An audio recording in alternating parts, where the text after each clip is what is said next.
La cuillère à soupe est un ustensile de cuisine ou plutôt de table utilisé pour acheminer à notre bouche des aliments. Avec ses formes souples et droites, nous pouvons dire que la cuillère se compose de deux parties. Une de ses extrémités a une forme arrondie, ovale et creuse. Ce creux est plutôt léger, il est plus imposant vers la partie qui relie la cuillère à son manche.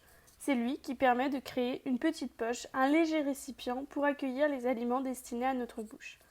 En effet, on pose ce creux sur notre langue, puis, en fermant la bouche sur celui-ci et en retirant la cuillère en même temps, nous pouvons extraire les aliments de notre ustensile. Par ailleurs, c'est lui qui donne un côté incurvé à la cuillère. Quand on la pose, le creux vers le bas, son bout flanche vers le haut. Si on retourne la cuillère, il forme une petite grotte. Après ce creux, une partie fait transition. Sa forme est semblable à celle d'un petit pont. Celle-ci, courbée, facilite également le maintien de la cuillère dans notre main. En effet, c'est grâce à elle que l'on peut tenir la cuillère entre l'index et le majeur. Sa courbe rend la pose agréable entre nos doigts.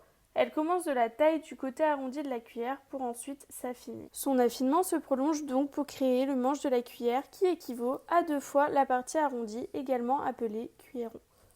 Le manche est plat et plutôt fin. Il est utile pour une bonne prise en main de la cuillère et faire contrepoids lorsqu'on la tient entre nos doigts. Son bout est légèrement plus épais afin d'assurer une stabilité quand notre ustensile est posé. La cuillère possède 2 points d'appui sur la surface où on la pose, notre fameux creux et le bout de son manche donc. Le reste de celle-ci, comme nous l'avons dit précédemment, tire vers le haut à l'extrémité du creux, se détachant ainsi de la table. De plus, le manche est surélevé comme un petit pont à son début pour finalement se poser à son bout.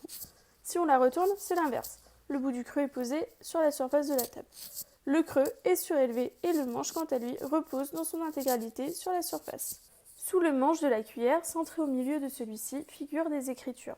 Nous pouvons tout d'abord lire Stainless Steel, acier inoxydable, qui est le matériau utilisé pour construire cet objet.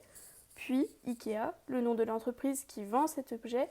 Et enfin, les numéros 224 et 58, les numéros de série de celui-ci. La couleur de cet objet est métallisée. C'est celle du matériau brut, ici de l'acier poli et poncé pour que l'ustensile soit lisse et doux de texture. Il s'agit d'une cuillère à soupe, sa taille est ainsi importante. Au toucher, la cuillère est donc lisse, aucune partie n'est rugueuse. C'est sûrement pour que lorsqu'on prend des aliments avec, notre langue ne soit pas agressée par celle-ci, ni notre main qui tient la cuillère rigoureusement. On peut observer quelques rayures superficielles dues à un fort usage de l'ustensile.